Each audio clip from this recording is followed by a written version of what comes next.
Hi friends, I'm Sahityan. Today we will see an experiment called Rainbow Roses. The experiment is being conducted to show that the water carrying tubes and roses which transport water will take water from the cups into the rose. I have already prepared all of the setups.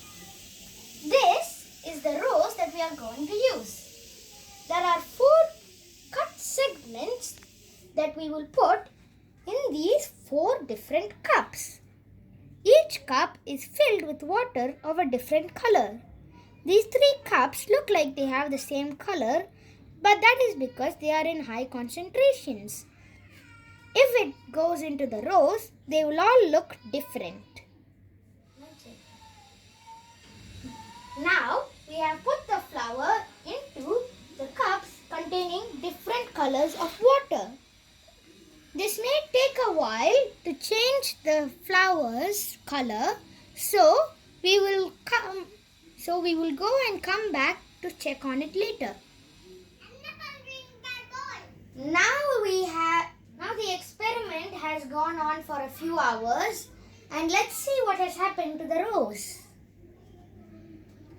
As you can see here, we can see some red has gone into the rose. The water has been transported by the water carrying tubes up into the rose.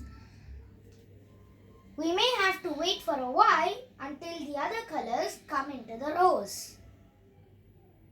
It has been a day now since we started the experiment. This flower had some trouble standing up, so we took it out.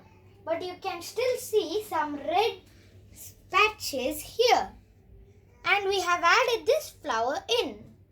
As you can see here, there is some green, some yellow, and some pink.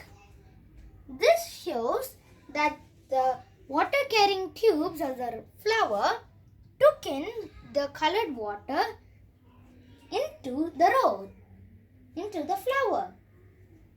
You can also try this at your home and see if it works well.